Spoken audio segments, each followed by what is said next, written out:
At each school board meeting, staff members make presentations that highlight academic programs in the York County School Division. In October 2008, Dr. Lucia Sebastian and Dr. Stephanie Guy spoke to the board about student data and instructional programs.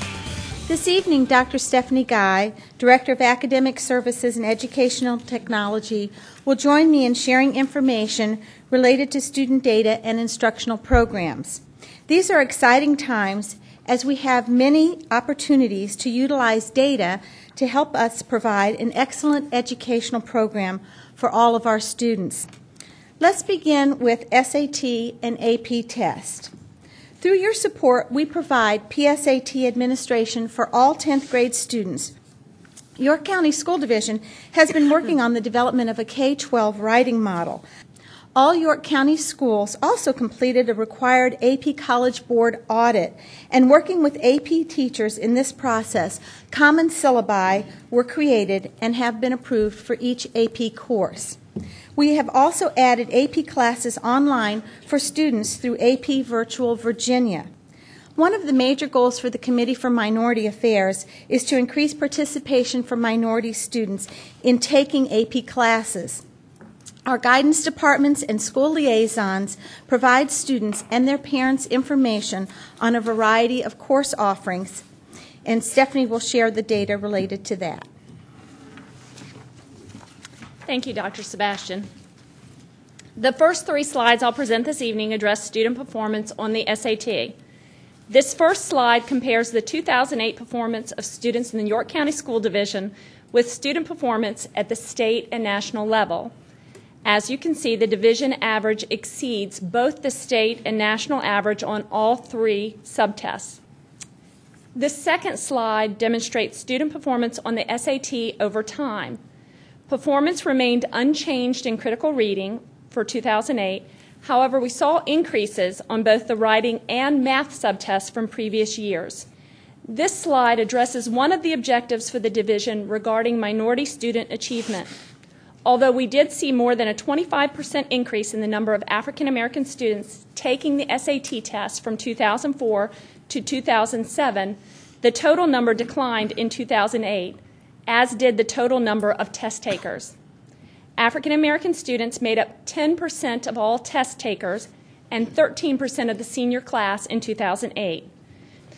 As we take a look at AP data over the past 5 years, you'll note that we have maintained our previous performance level, a 69% pass rate of 3 or better, while dramatically increasing the number of test takers and tests taken.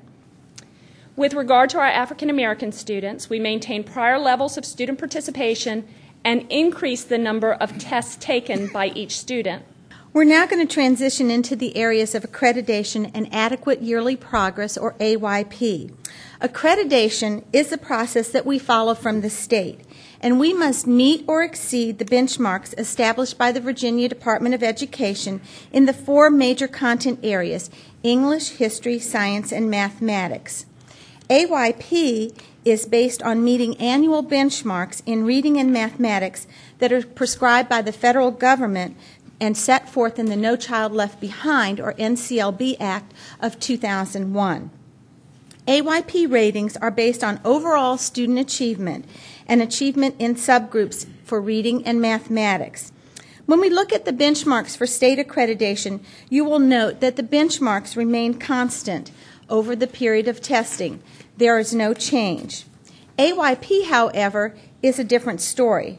The benchmarks increase by 4 percentage points every year until we reach the 100% proficiency rate in 2013-2014. This year, the benchmark was 77% for reading and 75% for math.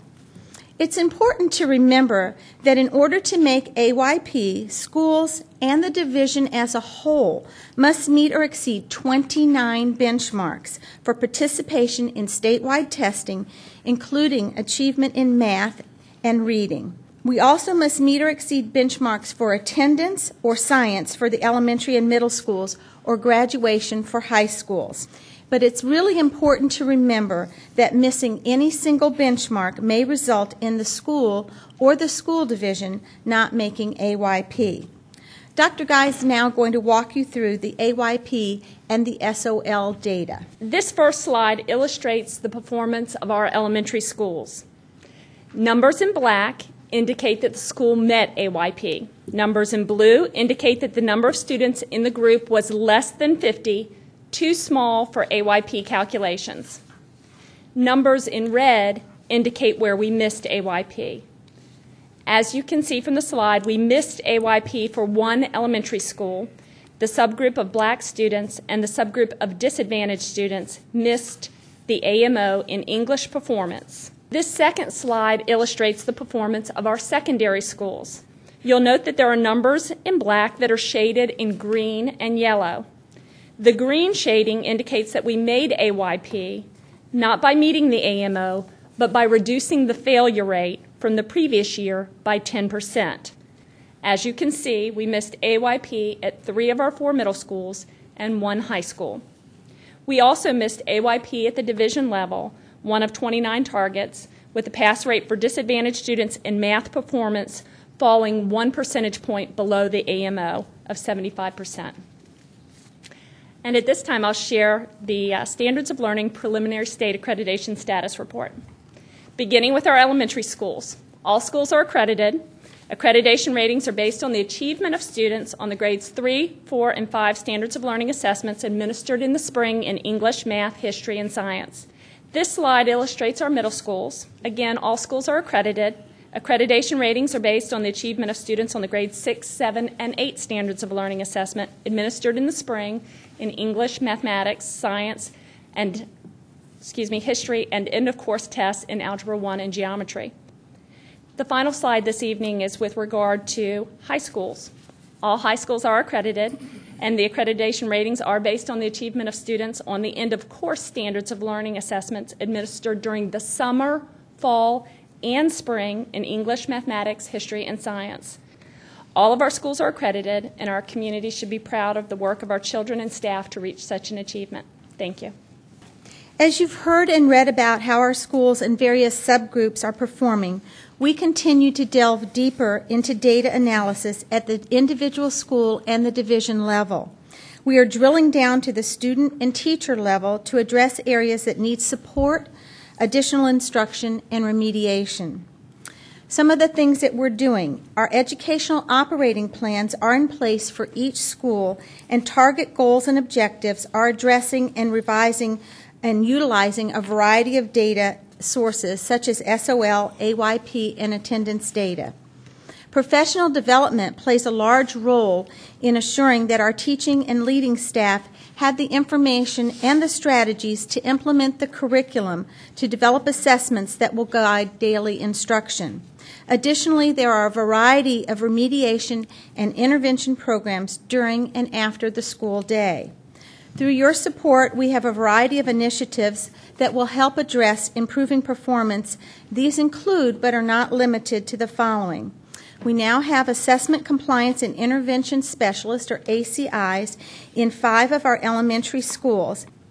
We have developed and continued to revise division benchmark assessments in math, English, history, and science.